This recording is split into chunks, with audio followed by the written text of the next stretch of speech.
Hello everyone, this is Dahacker13, and in this video tutorial I will be showing you on how to downgrade your iPhone, iPod Touch, or iPad from iOS 4.3.5 or 4.3.4 down to 4.3.3. Now, if you have a Verizon iPhone, then this method will also work if you want to downgrade from 4.2.10 or 4.2.9 down to 4.2.8. Okay, so the first step for downgrading your iDevice is to check if you have your SHSH blobs saved for the specific firmware you want to downgrade to. So for me, it is 4.3.3. So if you have Cydia on your device, then you can simply open it up, and if you open it up and it says at the top SHSH colon in green letters and it shows the firmware you want to downgrade to, then you do have the blobs saved and you can use this tutorial. So this is my iPod Touch here. It's just a screenshot I saved, and as you can see it says SHSH and then it shows 4.3.3. so that means I can downgrade to that firmware if I need to, which I will be doing so in this tutorial. Now remember, if you have a Verizon iPhone, then if it says 4.2.8, then you can also downgrade to that. So in case you don't have Cydia on your device, then you're just going to have to try and remember if you saved your SHSH blobs or not. If you never remember saving them, then I'm sorry, you cannot do this tutorial. Alright, so now this step is really simple. If you have the Tiny Umbrella program on your computer, PC or Mac, as you can see I do have it on my Mac, then you have to do this before doing the restore, because even if you have your blobs saved and your host file edited, if you don't do this step with Tiny Umbrella, then the restore will give you an error. So basically open up Tiny Umbrella and then click the advanced tab and make sure that the set host to Cydia on exit checkbox is unchecked. You don't want it to be checked like that. Make sure it's unchecked, and once it's unchecked, press apply changes, and then you can simply exit out.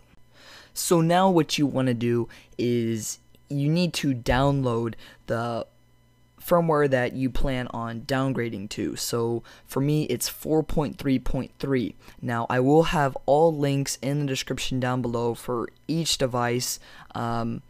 Basically, I'll have the iPod Touch 4th generation 4.3.3 firmware. Every firmware that for every device for 4.3.3 or 4.2.8, the download for those firmwares will be in the description down below. So make sure in the description it should show the device and then a download link. Just click the device and the firmware that you need to downgrade to. So say you have an iPod Touch 3rd generation, then in the description go to iPod Touch 3rd generation, and then it should say in parentheses 4.3.3, and just press that download link and download the firmware file, which is .ipsw. As you can see, I have mine on my desktop here. Alright, so the next thing we're going to do is edit the hosts file on our computer. So if you're on a PC, then you just want to navigate to local disk and then Windows and then System32 and then drivers and then etc. And once you've navigated into the etc folder, then you should see a file called hosts. And basically on a PC, you just want to double click the host file, and you may need to right click and run as administrator so you can fully edit the file.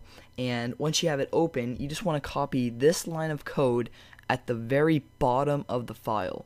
So no spaces between the last line of text and copying this. Just go to the very last line of text, press enter once, and just copy and paste this, and then you can just simply save the file as it is. Now on a Mac it's a bit different, so I'm going to be showing you on how to edit the host file.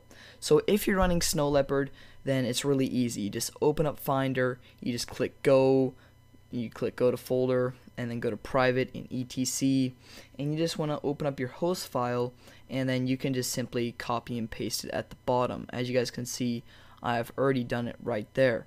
So that's basically what it should look like for PC users. As you can see, it's the last line of text right here, and then I have this copy and pasted right there. Now for Snow Leopard, like I said, you can just copy and paste it, and it's really easy. However, if you're running Mac OS X Lion, it's a bit difficult because Apple made it the host files fully locked.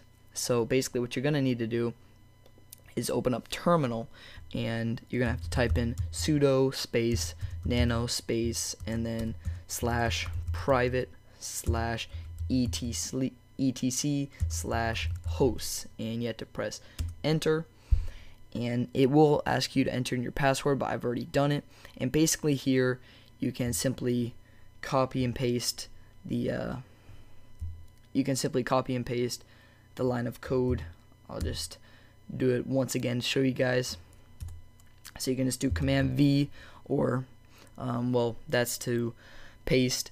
And then what you can do is you press Control and then X, and then it will ask you if you want to save the changes, and you press Y and then enter. And that's basically for Mac. I'm guessing most of you guys don't have a Mac who are using this tutorial, so it doesn't matter, but I will put a step-by-step guide in the description down below in case you have a Mac on how to edit the host file properly. So well, at least on Mac OS X Lion. So once you have edited the host file, then you can move on to the next step. So as you guys can see, I'll just go into settings, and I'll go into general and then about. Currently I am running firmware 4.3.5, so I'm going to be downgrading to 4.3.3. Okay, so now we're going to be putting our iDevice into DFU mode. So basically how you do that is, first you make sure you have your device plugged into your computer and turned on at the same time. Once you have done that, you just want to hold down the power button and slide the power off. So at this point your device should be turned off and plugged into the computer at the same time. So now what you want to do is, and remember that these steps will be in the description down below in case you couldn't follow them in the video. So now you want to hold down the power button for 3 seconds, 1001, 1002, 1003, and then press the home button and leave both buttons down for 10 seconds. And then let go of the power button and leave down the home button. And if you have done this correctly, the screen should stay black, as you can see there. And if the screen does stay black, then your device is now in DFU mode. If it boots back up or goes into recovery mode, which means you should see the iTunes logo, then basically just retry this process. So once you have put in your device into DFU mode, then iTunes should recognize it, and it should have a pop-up that says your device is in recovery mode, and basically it should look something like this. iTunes should. And basically, if you're on a PC, then you want to hold down the shift button on your keyboard and click restore at the same time. But if you have a Mac, you just want to hold down the option key on your keyboard and click restore.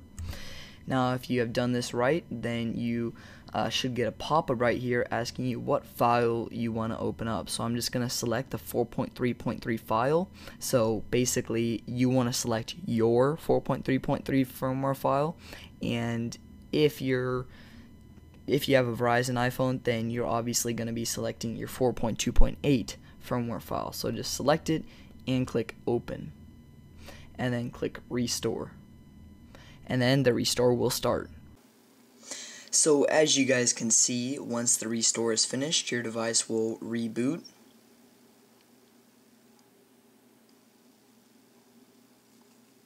And remember, I might as well say this now, if you do have any problems when attempting this restore, just leave a comment down below, and hopefully someone else could answer your comment, or feel free to send me a message if you really feel that your problem is urgent, and I'll try to respond to as many messages as I can, because I know a lot of people are going to get errors and some people it's not going to work. But as you can see, I'll just show you by going into settings, general, about.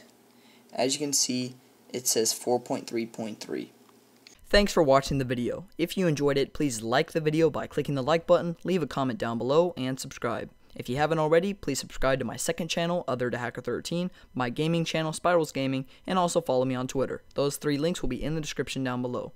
Please click the annotation on the screen now to watch my previous video if you haven't already.